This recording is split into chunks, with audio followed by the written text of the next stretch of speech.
So you've probably heard a lot of people saying that you need to start a personal brand, but how do you know if it's the right path for you if you want to start making money online? Because I've been running my personal brand for about a year and a bit now, and it's not always it's not always what you think. So I'm going to be sharing some key things that you probably want to consider before you start your personal brand so you can make the right call. So number one, what is your why? Now, we all want to make money, but what's the why behind that? Because if this whole personal brand thing, if it's just a trend that you're jumping on, or it's another get rich quick scheme, I can tell you right now from people that have been on this journey that I know, it never ever lasts. Okay, your why needs to be strong. Is it because you want to leave a job that you hate? That was my why. Is it because you want to express some kind of creative freedom? Do you want to share talent with the world? If it's something like that, bingo, we're headed in the right direction. But if it's just a trend, if it's just a fad, then I encourage you to just drop the personal brand right here, because I wouldn't want you wasting any time. But I will say the second most important thing to consider if you're going to go on this journey is think about how you are with working with people. Because remember, this is a personal brand. If you're going on this journey, you are going to be bringing people or helping people go through some kind of transformation. Don't underestimate how involved you're going to be in people's lives and the role that you play in people's lives, because I can tell you from experience, I'm a weight loss coach.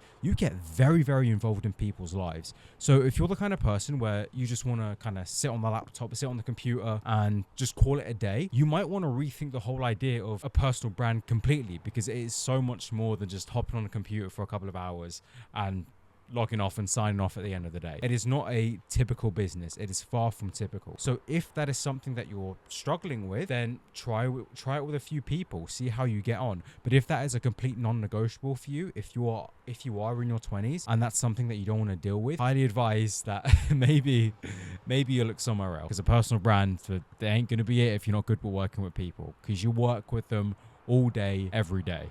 Almost. But this next thing that you need to consider is something that I thought I knew and that I thought I nailed down, but in reality I hadn't, and that's patience. We all like to think that we have patience, but thinking that you have patience and demonstrating patience in the moment when shit isn't going your way, when your videos aren't getting any views, when you spend hours on a new landing page or sales page or VSL and it doesn't get any conversions, that is when you learn if you can deal with patience or if you are a patient person. Okay, because I said it in my last video, it took me 3 to 4 months before I made my first sale. That was like £10, $10. Okay, if you're in the US. If you're a person who can't deal with patience in any realm of life, then starting any business, not just a personal brand, is something that you're gonna struggle with. Now, there is no magic recipe for patience. It's just one of them things that you need to mentally check yourself of when you are in the moment. So if you are not a patient person, or you do not want to deal with patience or anything like that, personal branding or any business for that matter, I highly recommend that you skip it. Oh, the lights. I was really trying to catch the sun before I filmed this video, but life of running a personal brand, shit doesn't always go your way. So you got to be patient. But there is a mistake that's worse than that I see far too often when I see people starting on their solopreneur journeys. And that's that, guys, fella, my brother, you need to have something that you can teach somebody. Because at the end of the day, like, nobody's just going to pay you for being you. You need to have a skill that you can teach somebody. Think about a transformation that you've been through in your own life. Have you lost weight? That was my transformation. Have you made money? Do you want to teach people making money? That's kind of the second venture that I'm on now. Think about something that you've done in your life, or maybe something that people ask you about all the fucking time. There's got to be something that people are always like, oh, hey, Jerry. If there is a Jerry watching, by the way, say hi in the comments below. But there must be something that people ask you about, or there must be something that is your thing. You need to have that. Otherwise, you're not going to have anything to sell. And this personal brand is just, it's not going to go anywhere. Okay. But out of everything that I've mentioned in this short video, there's one thing that you need to consider if you want to start a personal brand in your early 20s. You need to be okay with public failure, and almost every single day for the next couple of years, just publicly humiliating yourself. And that's likely going to be in the form of getting 0 views on social media. You're going to have a lot of people saying, why are you doing this? Like, why are you wasting your time doing this? Why don't you get an actual job? Why don't you focus on your real job? All of that is to come, okay? But you got to be okay with it, because here's the thing. You understand the vision. You know where you want to go. I know where you want to go, because we share the same vision. But here's the thing. Not everybody else, okay? Everybody else, unfortunately, is not going to share that vision.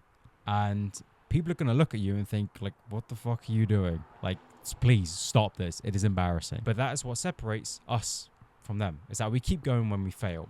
Okay, failure is your best friend. So don't turn your back on it. Turn your back on the friends that aren't being supportive of you, of your goals, of your dreams, and your ambitions. They're the kind of friends that you turn your back on, not failure, because that is going to be your greatest asset on this journey. Okay, so I hope that helps you out. If you want more, then you know what to do. Subscribe to the channel, and before you leave, if you want to know everything, okay, that I wish I knew before I started my personal brand about a year and a bit ago now, I'd watch the video on screen. I think you'll find it really helpful.